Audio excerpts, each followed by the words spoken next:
So we're here to talk through the Sudoku called Geometric Shapes by Takeya Saikachi, and we've got a 1 through 9 diamond over here. We've got an almost 1 through 9 down here. We've got 2 8s as opposed to a 7 and 8. It looks like we've got a series digits here and other digits here. Actually, we've got repeated 1s and 4s. So we've got 5 4s in the grid. If we look at those, we'll see we've got a 4 node in this cell, a 4 node in this cell, 4 node in this cell, and a 4 node in that cell. So we actually don't know much about the other 4 placements, but we've marked some cells in the grid so that they'll come quickly. With the 4 1s, we can look at the top and see that these two point to these cells, and the 1 down below forces a 1 here, which puts a node in this cell.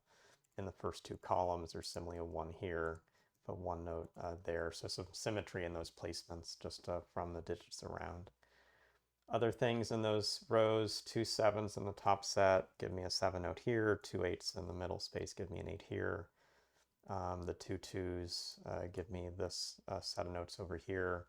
In the columns, I've marked all the things I have in this space and in this space, and so really we're going to have to look at other geometry to make the next steps happen. And this is where, if we step back, what are some interesting things? Like, we haven't marked anything in these outside boxes, so let's actually look at them. And this has more of a plus shape to it, so we'll see actually this like 2 and the 2 down below, where 2 and 1 are the numbers I'm keeping in mind, and 2, 1, and 8 are the numbers I'm keeping in mind. 2 is an interesting one to look at. Gets me a 2 here, gets me a 2 here. The 8 is now limited to these cells, which means as it comes over to the side of the box, it puts an 8 into the cell, which gives me an 8 here and an 8 here, which I could have got earlier, and gives me that 8 for sure.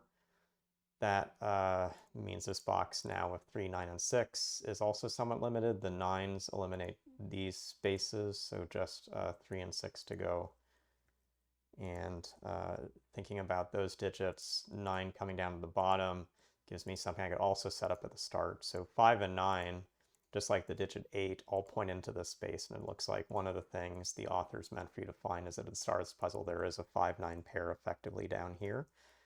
Having placed this 9, we actually know this is now the last spot for a 5 and the last spot for a 9 in that space. That moves a 9 over to this spot, puts a 9 in these cells, which will move the 1 to the right, puts a 1 in here, puts in a 1 and a 2, moving over.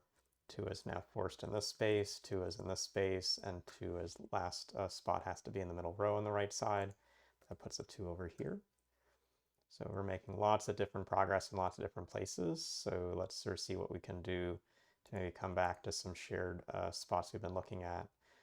For sure, we haven't done as much with this column, which is 4, 5, 6, and those digits are all known, but 2, 3, 7 in the last spaces are things to look at. Another place we could have looked at the start was seeing these 3s eliminate everything, but the cell that puts in this 3, this 2, this 7, 2 comes up. We have a 3 across these middle positions. That 3 puts in a 3, 7, and puts the 3 in these positions.